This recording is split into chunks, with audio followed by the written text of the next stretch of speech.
Many in Congress felt it was too late for aid to accomplish much, and they had no desire to invest any further in a lost cause. The aid was not provided, and any slim hopes of turning the tide disappeared. But South Vietnam was not the first nation to fall in Southeast Asia. That fate belonged to Cambodia, where communist insurgents known as the Khmer Rouge were closing in on the capital city, Phnom Penh. Again, a sudden dramatic collapse was in progress. How had Cambodia reached this point? Charles Collingwood explained.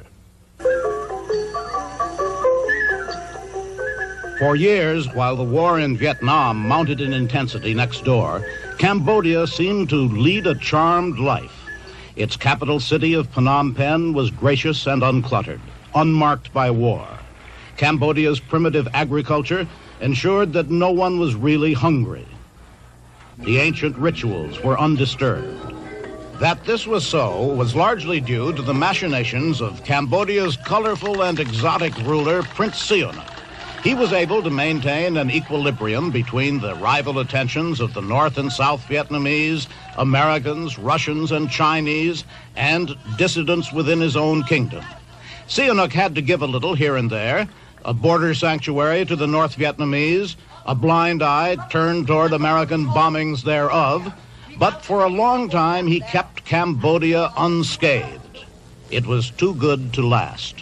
In 1970, Sihanouk took a vacation in Europe. In his absence, he was promptly overthrown by his anti-communist Prime Minister, General Lon Nol, who appealed to the United States for help. It was not long in forthcoming. On April 30th, 1970, President Nixon announced that 70,000 American and South Vietnamese troops had entered Cambodia to wipe out the communist sanctuaries there. The so-called incursion accomplished little, but from that time on, not only was Cambodia in the war, but its fate was sealed. As usual at the beginning of a war, what passed for the martial spirit in Cambodia at first ran high. Youngsters enlisted, uniforms were popular, haphazard training was undertaken beneath the eyes of American advisors. Haphazard fighting followed.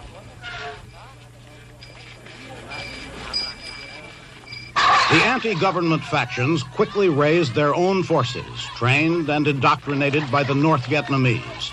The war in Cambodia became a civil war, Cambodian fighting Cambodian.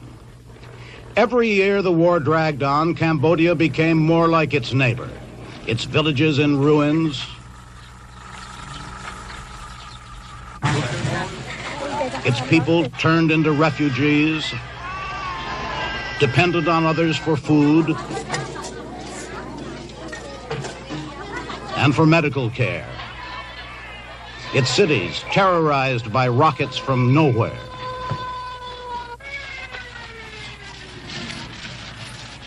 The dead were everywhere. The United States invested $1.5 billion in Cambodia's defense, but nothing was enough to stem the insurgents' advance. As the end neared, only a few major population centers could be garrisoned by government troops. The perimeter around Phnom Penh had so shrunk that even the airlift of essential supplies was constantly interrupted by rebel fire. Nor did the firing stop when Lon Nol, after clinging to power for 5 years, said a tearful farewell and left for Indonesia and America. Cambodia was dragged into the war only in 1970, and it took no more than 5 years to reach the end of the road.